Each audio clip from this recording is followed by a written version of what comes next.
पीके के प्लैनेट के इस कहानी में अब तक आपने जाना कि कैसे पीके यहाँ से अपने प्लैनेट की तरफ जाता है, उसकी मुलाकात कैसे आत्मा चौधरी से होती है और अपने प्लैनेट पर ही उसका शिप कैसे क्रैश हो जाता है, जिसके बाद उसे पता चलता है कि उसके प्लैनेट पर कुछ लोग ऐसे भी हैं जो बोलते भी हैं। उनसे उसे धरती के भगवान कृष्णा और उसके प्लैनेट के भगवान काजगा के सिमिलरिटी के बारे में पता चलता है, उसे धरती पर क्यों भेजा गया था, और साथ ही उसे ये पता चलता है कि उसके माँ और पिता की जान खतरे में है। अब आगे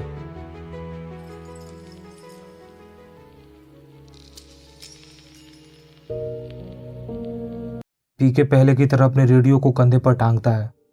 उसके लाख मना करने पर भी वोरसा उसके साथ आने की जिद पर अड़ा रहता है। पीके ग्रेविटी से चलने वाली गाड़ी पर बैठता है। उन्होंने कोगे द्वारा बनाए गए लेजर गन को ग्रेविटी कार के पीछे अटैच कर दिया था।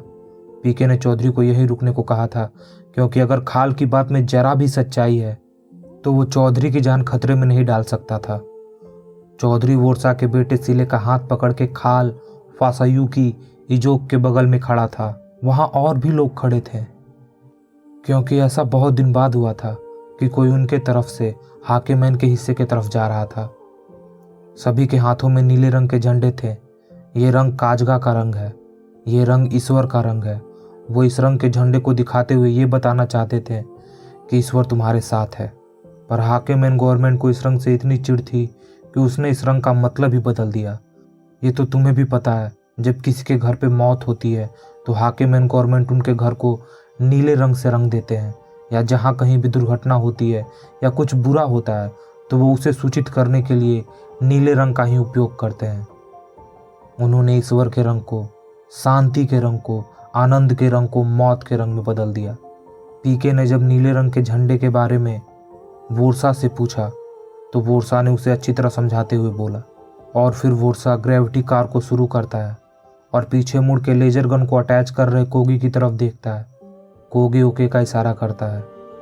अब वो हाकेमैन गवर्नमेंट द्वारा बसाए गए उस हिस्से की तरफ बढ़ने के लिए तैयार थे, जिसका कोई नाम भी नहीं था, पर पश्चिम की तरफ होने के कारण सरफसौर के बचे हुए लोग उसे वेस्ट सरफसौर कहते थे। पीके ने आखिरी बार चौधरी को देखा, वोरसा ने अपने बेटे सिले को, और फिर उनकी ग्रेविटी कार धूल उड़ाती हुई चली गई। 10 साल के सिले ने अपने पिता को जाते हुए देखा, और फिर सिले ने चौधरी के चेहरे की तरफ देखा। वो रो रहा था। उसे चुप कराने के लिए सिले बोलता है, रोइए मत चौधरी अंकल, मैं आपका ख्याल रखूंगा। जिसे सुन चौधरी चुप हो जाता है और आश्चर्य के साथ सिले की तरफ देखने लगता है। देखता भी क्यों नहीं, उसे उसकी बात जो समझ में आ रही थी, क्योंकि सिले ने धरती की भाषा में उससे बात की थी। पीके और वोरसा को छोड़ के अभी तक ऐसा कोई भी नहीं था जो धरती की भाषा बोलता हो। इधर पीके और वोरसा तेजी से वेस्ट सरफसौर की दीवारों की तरफ बढ़ रहे थे, जिसे उन्हें अपने कार में अटैच लेजर गन से भेद कर उस पार जाना था। पीके अपने गले में टंगे हुए रिमोट में देखते हुए बोला, जिसे उसने इस कार में बैठने से पहले उस कमरे से ले लिया था जिसमें उसने इस रिमोट को छोड़ा था। हमें लगभग 9000 किलोमीटर की दूरी तय करनी है, और इस ग्रेविटी कार की top speed 200 kilometre per hour है। ऐसे में तो हमें 2 दिन लग जाएंगे। जिसको सुन के वोरसा बोलता है, 2 दिन नहीं, 4 दिन। ग्रेविटी कार में कोई ईंधन उपयोग में नहीं आता, पर इसे हर 6 घंटे के ड्राइव के बाद 2 घंटे के लिए रेस्ट देना होता है, नहीं तो ये खराब हो सकती है, और हमें भी तो आराम की ज़रूरत पड़ेगी। हम लगातार 2 दिन ड्राइव नहीं कर सकते। जिसे सुन के पीके के आवाज़ में उदासी थी। वोरसा, अगर खाल की बात में जरा भी सच्चाई है तो हमें जल्दी करना होगा, मेरे माँ बाप की जान खतरे में है। वोरसा ने कार से बाहर देखते हुए बोला, हम जितनी जल्दी कर सकते हैं उतना कर रहे हैं। पीके बोलता है, मैंने तो पहले ही कहा था हमें स्पेसशिप से चलना चाहिए। इतना बोल के वो भी कार के बाहर देखने लगता है। बाहर चारों तरफ बर्फ जमी थी, सर्द हवाएं बह रही थी। पीके जब बाहर देख रहा था तो उसे ऐसा लगा कि उसने काली रात में बहती सर्द हवाओं में उन बर्फ़ों के बीच टूटे इमारतों और घरों को देखा। उसे लगा ये उसका वहम होगा, पर कुछ आगे जाने पे जब बर्फीली हवाएं कम हुई और चांद की रोशनी बाहर के नज़ारे को रोशन करने लगी, उसका पूरा शरीर बाहर के नज़ारे को देख के हिल गया। बाहर पूरा का पूरा शहर बिखरा पड़ा था। बड़ी बड़ी बिल्डिंगें ध्वस्त हो गई थी, मानो जैसे यहाँ कभी बमों की बरसात हुई हो।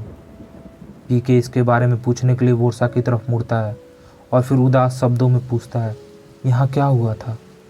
वोरसा पीके की तरफ देखता है और बोलता है, तुम्हें इससे क्या, मैं तुम्हें फिर कुछ बताऊंगा और फिर तुम कहोगे ये सब कहानियाँ हैं। जिसके बाद उन दोनों के बीच कुछ देर के लिए शांति पसर जाती है और फिर पीके बिना कुछ बोले कार के बाहर वीरान और उजड़े शहर को देखने लगता है। कुछ देर की शांति के बाद वोरसा बोलता है, मैं तुम्हें कुछ भी बताने से पहले कुछ दिखाना चाहता हूँ ताकि तुम मुझ पर विश्वास कर सको। पीके वोरसा की बात सुनकर उसकी तरफ मुड़ता है, जिसके बाद वोरसा अपने बगल में रखे बैग से एक गोल सा बड़ा नीले रंग का लॉकेट पीके के हाथ में रख देता है, जिसे देख पीके भौचक्का रह जाता है क्योंकि ये तो उसके गले में लटकी रिमोट जैसा ही एक रिमोट था। पीके वोरसा द्वारा दिए गए रिमोट को चारों ओर से देखते हुए बोलता है, ये तुम्हारे पास कैसे आई? वोरसा पीके के हाथों से अपना रिमोट लेते हुए बोलता है, इसकी कहानी बहुत लंबी है, पहले तुम बताओ कि अब तुम्हें मुझ पर विश्वास है? पीके बोलता है, विश्वास? मुझे जब तक ये पता नहीं चलेगा कि ये तुम्हारे पास कैसे आई, मैं कैसे तुम पे विश्वास कर लूँ? तेजी से आगे बढ़ती गाड़ी में अचानक ब्रेक लग जाता है। उन्हें सफ़र में निकले हुए 6 घंटे हो गए थे। इसका मतलब था अब समय था आराम करने का। कहानी में जो भी यहाँ तक बने हुए हैं उन सभी को धन्यवाद। आने वाले एपिसोड में आपको वोरसा की सच्चाई पता लगेगी और पता चलेगा पीके के माँ और पिता के बारे में। साथ ही ये भी पता चलेगा कि सीले आखिर धरती की भाषा कैसे बोल पा रहा है।